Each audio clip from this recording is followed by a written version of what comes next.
안녕하세요. 하루 필수 말씀 충전 하필 큐티 조종환입니다. 오늘 함께 나눌 하나님 말씀은 시편 102편 12절에서 28절까지 말씀입니다. 그러나 주님은 영원히 보좌에서 다스리시며 주님의 이름은 대대로 찬양을 받을 것입니다. 주님, 일어나셔서 시온을 긍휼히 여겨 주십시오. 때가 왔습니다. 시온의 은혜를 베푸실 때가 왔습니다. 주님의 종들은 시온의 돌들만 보아도 즐겁습니다. 그 티끌에도 정을 느낍니다. 문 나라가 주님의 이름을 두려워하고 이 땅의 왕들이 주님의 영광을 두려워할 것입니다. 주님께서 시온을 다시 세우시고 그 영광 가운데 나타나실 것이기 때문입니다. 헐벗은 사람의 기도를 들으시며 그들의 기도를 업신여기지 않을 것입니다. 우리는 어제의 앞선 절들에서 시인이 어떤 고통을 당하고 있는지 정확하게 알 수는 없지만 신체적, 심리적, 사회적, 영적인 어떤 전방위적인 개인적 고통을 당하고 있는 중이다 라고 그렇게 나눴었습니다. 오늘 그 이유에 대해서 힌트를 찾을 수 있는 것은 시온의 상태입니다. 즉 시온이 어려움을 당하고 있는 상황, 이 국가의 고통스러운 상황을 지나가고 있는 것이 이 개인적 고통과 연결되어져 있다는 거죠. 개인의 고통의 호소가 이제 12절부터 공동체적인 노래로 바뀌는 것을 우리가 봤을 때 이 두 가지가 면밀하게 연결되어져 있는 것을 우리가 알 수가 있습니다. 기도를 포기하지 않았던 시인은 이 공동체적인 노래를 통해서도 마찬가지로 기도를 포기하지 않고 있습니다. 시인이 말하고 있는 이 시온은 지금 긍휼을 얻어야 할 만큼 위기의 상황으로 보여집니다. 그러나 때가 왔습니다. 시온은 다시 세워질 것이고 영광 가운데 나타나는 시한이 도래했다라고 그렇게 이야기하고 있습니다. 헐벗은 사람의 기도를 업신여기지 않으시는 하나님께서 시온의 회복을 반드시 이루시리라 라고 하는 그런 기대를 이 시인은 노래하고 있습니다. 여기에서 한 가지 더 확인할 수 있는 것은 이 시인의 이 개인의 회복이 이 시온의 회복과 동일시되고 있다라고 느껴지는 겁니다. 시온이 회복되면 자신도 함께 회복될 수 있다라고 하는 그런 기대를 가지고 있는 거죠. 다음 세대가 읽도록 주님께서 하신 일을 기록하여라. 아직 창조되지 않은 백성이 그것을 읽고 주님을 찬양하도록 하여라. 주님께서 성소 높은 곳에서 굽어보시고 하늘에서 땅을 살펴보셨다. 갇힌 사람들의 신음소리를 들으시고 죽게 된 사람들을 풀어놓아 주셨다. 시온에서 주님의 이름이 널리 퍼지고 예루살렘에서 주님께 드리는 찬양이 울려 퍼질 때에 뭇 백성이 다 모이고 문 나라가 함께 주님을 섬길 것이다. 시인은 분명히 이 시온의 회복을 공동체의 회복을 넘어서 미래지향적인 회복으로 보고 있다라고 하는 것이 분명합니다. 그들이 약속의 땅으로 들어갈 때 이 시내산에서 맺어진 언약을 계속해서 기억하고 반복해서 자녀들에게 전달해야 했던 것처럼 시온의 회복이 다음 세대가 읽을 수 있도록 찬양하도록 그렇게 만들어야 됩니다. 하나님은 성소에서 하늘에서 낮은 곳 갇히고 죽게 된 사람들을 살펴보십니다.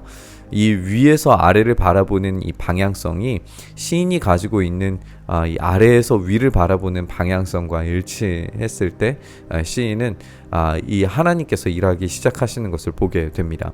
하나님께서 일하시기 시작하시고 백성들은 기도할 때 하나님은 일하시기 시작하시고 백성들이 함께 주님을 섬기고 예배하고 찬양하는 그 순간을 마침내 맞이하리라 라고 이야기하고 있는 거죠. 이 미래적인 시각 속에서 자신의 영혼과 삶이 포함되어져 있다라고 하는 것을 인식하고 있습니다. 다음에 마지막 절들은 다시 개인의 기도로 돌아가게 되는데요.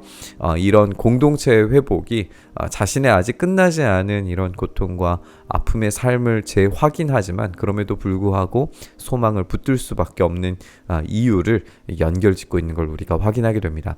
나는 아직 한창 때인데 기력이 쇠하여지다니 주님께서 나의 목숨 거두시려나. 나는 아뢰었다. 나의 하나님, 중년에 나를 데려가지 마십시오. 주님의 횟수는 대대로 무궁합니다. 그 옛날 주님께서는 땅에 기초를 놓으시며 하늘을 손수 지으셨습니다. 하늘과 땅은 모두 사라지더라도 주님만은 그대로 계십니다.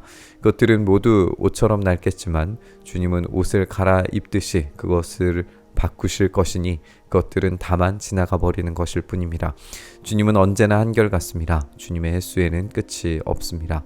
주님의 종들의 자녀는 평안하게 살 것이며 그 자손도 주님 앞에 굳건하게 서 있을 것입니다. 시인은 다시 공동체에 대한 기대에서 자신의 개인적 어려움으로 돌아옵니다.